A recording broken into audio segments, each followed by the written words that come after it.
No one will ever replace Salah. That's simply a fact. He was called our Egyptian king for a reason, and there's no doubt that the numbers he reached will almost be impossible for anyone else to match. What we can do, however, is bring in someone who can replicate some of our legend's traits, while also bringing something different to the table.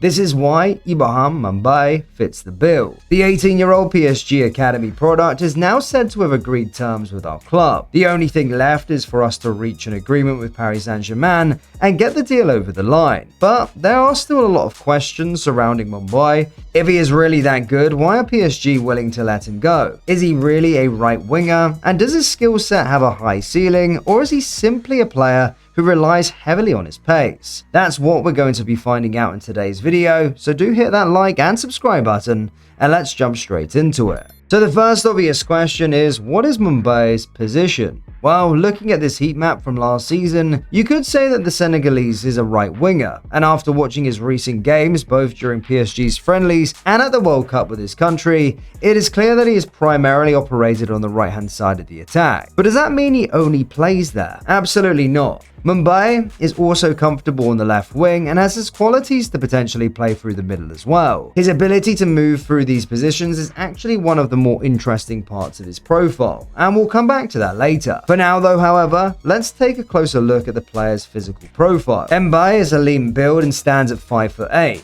He's still only 18 years old, so he's obviously yet to fully develop physically. However, from watching him for the first game, one thing immediately stands out. Mbaye is a great athlete with impressive pace. But this is football. It's not just about sprinting as fast as you can in a straight line, otherwise Usain Bolt would have been the best player in the world. It's about being able to control your body, change your speed, and use your quickness at the right moment. And Mbaye looks like he knows exactly how to use his extraordinary speed. Take this instance from PSG's friendly against Manchester United. Notice the acceleration, then the small moment where he slows down after seeing his teammate go down before immediately accelerating again. He gets back up to full speed and leaves Luke Shaw yards behind him before receiving the ball in a dangerous area. If the pass has been played slightly more to his right and at a better angle, it could have resulted in an excellent goal for the youngster. That ability to go, stop and go again in one fluid motion seems to come naturally to him. But straight line speed is only one part of being a good athlete. What about his ability to change direction?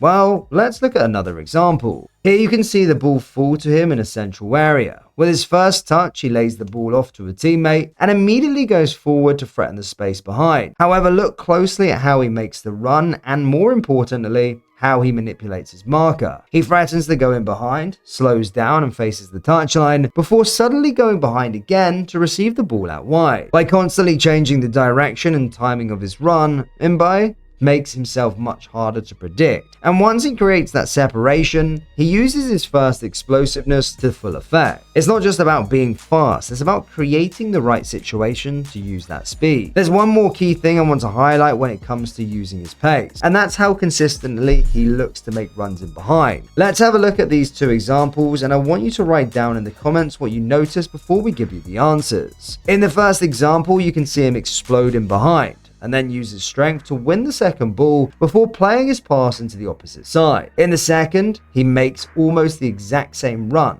but this time the pass is over here and played in the wrong direction. So did you notice what's good about his run? Well, it's actually quite simple. He almost always runs at an angle rather than in a straight line. Think about it. If he's starting on the touchline and simply runs straight forward, he'll eventually end up near the corner flag. Even if he gets the ball there, he's receiving it in a much dangerous position. But by creating this angle between the ball and the opposite goal, the player can attack more dangerous areas, and when you combine that with the explosiveness and acceleration, good luck catching him. So far, we've talked about his ability in open space and his runs in behind. But what about him in 1v1 situations? After all, that's one of the main things we look for in wingers, right? Can they take risks? Can they take their man on? Well, he definitely does that. But but maybe not in the way that you would expect. See, he's not the trickster type of winger. You won't see him attempting rainbow flicks, throwing out crazy skills on the touchline, or constantly being twitchy like Doku or our own boy Rio. Instead, his 1v1 game is much more direct, and he relies heavily on his acceleration,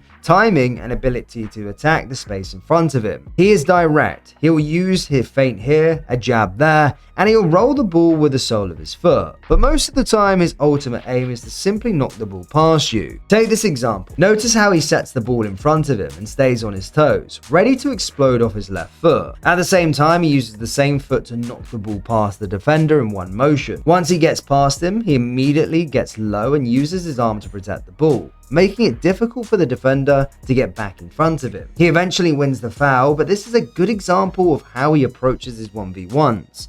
He's not trying to beat you with 5 different skills. He's trying to create that one small gap, knock the ball into it, and use his acceleration to get there first. Here in a different example, you can see the player trying to bait the defender into committing by using those little fakes and scissors. He's not necessarily trying to beat the defender with the skill itself.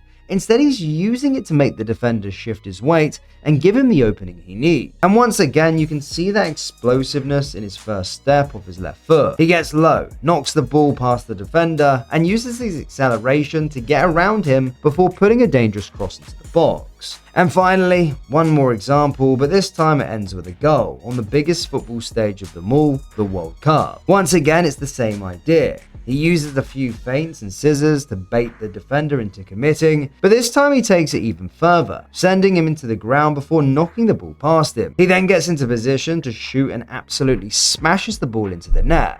The strike was so clean and powerful that the goalkeeper had no real chance of stopping it. And that's another thing that really stands out about him. His shooting technique is outrageous. There are still parts of his game that needs polishing, especially when it comes to his decision making, and that's something that would naturally take time at his age. But when you look at some of his goals, you can see the fundamentals are already there. The way he sets himself, strikes the ball, and generates that kind of power is seriously impressive. So going back to the main question of what his position actually is. Well, we mentioned that he can play on the left and potentially centrally. On the left, you can see him making the same angled runs in behind, putting him in a dangerous position, but also giving him a better body shape to receive the ball, facing the goal without needing those extra touches to turn and readjust. From there, we see the same little jabs and changes of direction. But there's another interesting detail here. He is not afraid to use his left foot when the opportunity comes. He receives the ball, creates the space for himself, and gets the shot away with his weaker foot, although this one was eventually saved by the goalkeeper. Now, when it comes to playing centrally, this is one of the areas of his game that still needs a little bit of development. He has the physicality and agility to play with his back to goal.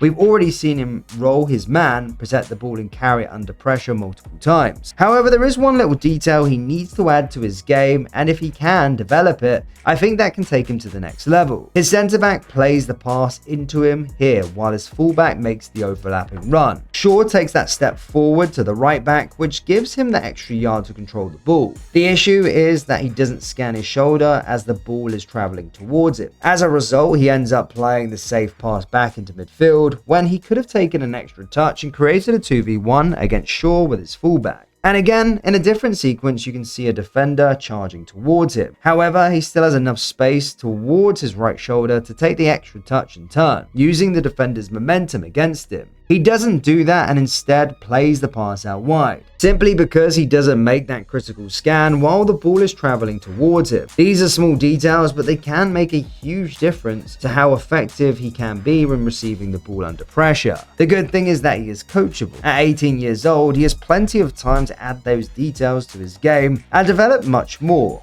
And this is exactly what we meant when we said we could bring in someone who has some of Salah's traits while also offering something different. Mbaye has the explosiveness and knack for getting into dangerous areas that we've seen from Salah for years, but he also brings the ability to play on the opposite side of the pitch, with the potential to become an option in central areas as well. He's obviously nowhere near Salah's level yet, and comparing an 18-year-old academy player to one of the greatest players in Liverpool's history would be unfair. But the foundations are there, and that's what makes this profile so interesting. So, is he the next Salah? Absolutely not, and we shouldn't put that pressure on an 18-year-old. But does he have some of his traits that made Salah so dangerous? Definitely. His explosiveness, his runs in behind, his direct 1v1 game, and his ability to finish are all exciting parts of his profile. There are still plenty of details that he needs to improve, especially his scanning and decision making, but that's exactly what makes this signing so interesting. He's young, raw, and has a lot to learn, so the potential is clearly there.